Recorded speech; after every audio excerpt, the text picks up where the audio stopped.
ناظرین، پاک فضائیہ کی 78 سالہ تاریخ میں کئی عظیم پائلٹ گزرے ہیں، جیسے ایم عالم جنہوں نے 1 منٹ کے اندر 5 بھارتی طیارے گرا کر ریکارڈ قائم کیا، پھر سجاد حیدر جنہوں نے 1965 کی جنگ میں لاہور کے دفاع میں مدد کی اور پٹھان کوٹ ایئر بیس کو تباہ کیا۔ اس کے علاوہ فلائٹ لیفٹیننٹ سرفراز احمد رفیقی جنہوں نے 2 بھارتی ویمپائر 1 ہنٹر طیارہ مار گرایا۔ 17 سالہ راشد منہاس جنہوں نے اپنا طیارہ گرا کر اپنی جان تو دے دی مگر پاکستانی راز بھارت کے ہاتھ نہ لگنے دیے۔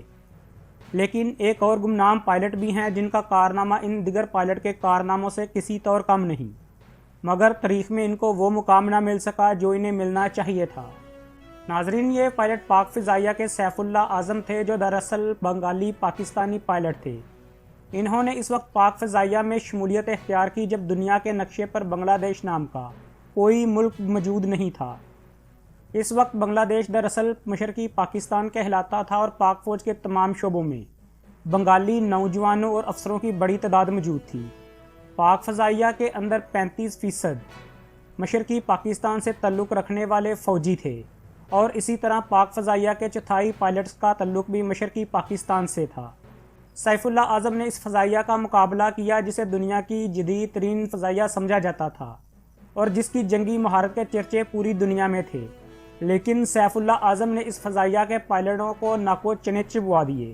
یہ فضائیہ اسرائیلی فضائیہ تھی اور جس جنگ میں اسرائیلی پائلٹ کا سیف اللہ سے سامنا ہوا وہ 1967 کی عرب اسرائیل جنگ تھی۔ اس جنگ میں سیف اللہ اعظم نے پاکستان کی طرف سے کیسے اسرائیلی طیاروں کا مقابلہ کیا اور اس جان باز پائلٹ نے کیا کارنامے سر انجام دیے، اس ویڈیو میں ہم اس گمنام پاکستانی ہیرو کی بہادری پر بات کریں گے۔ مگر ہمیشہ کی طرح آپ سے گزارش ہے کہ کسی بھی کنفیوژن سے بچنے کے لیے اس ویڈیو کو آپ نے مکمل آخر تک ضرور دیکھنا ہے۔ اس کے بعد کمنٹ سیکشن میں اپنی رائے ضرور دینی ہے تاکہ ہم اپنی معلوماتی ویڈیو کو مزید بہتر سے بہتر بنا کر آپ کو دکھاتے رہیں۔ ناظرین، سیف اللہ اعظم نے پاک فضائیہ میں 1960 میں کمیشن حاصل کیا۔ وہ بہت ہی شاندار پائلٹ تھے۔ انہوں نے پاکستان اور بھارت کے درمیان 1965 کی جنگ میں بھی بھرپور حصہ لیا۔ اس جنگ میں انہوں نے بھارتی فضائیہ کا ایک طیارہ بڑی آسانی سے مار گرایا۔ اس کارنامے پر انہیں حکومت پاکستان کی طرف سے ستارہ جرأت سے نوازا گیا۔ ان کی جنگی مہارت اتنی شاندار تھی کہ 1965 کی جنگ کے بعد انہیں ایک ٹریننگ مشن پر عرب ممالک میں تعینات کیا گیا۔ یہ وہ دور تھا جب پاک فضائیہ، بحری اور بری افواج کے کئی افسران عرب ممالک میں مختلف ٹریننگوں مشقوں پر جایا کرتے تھے۔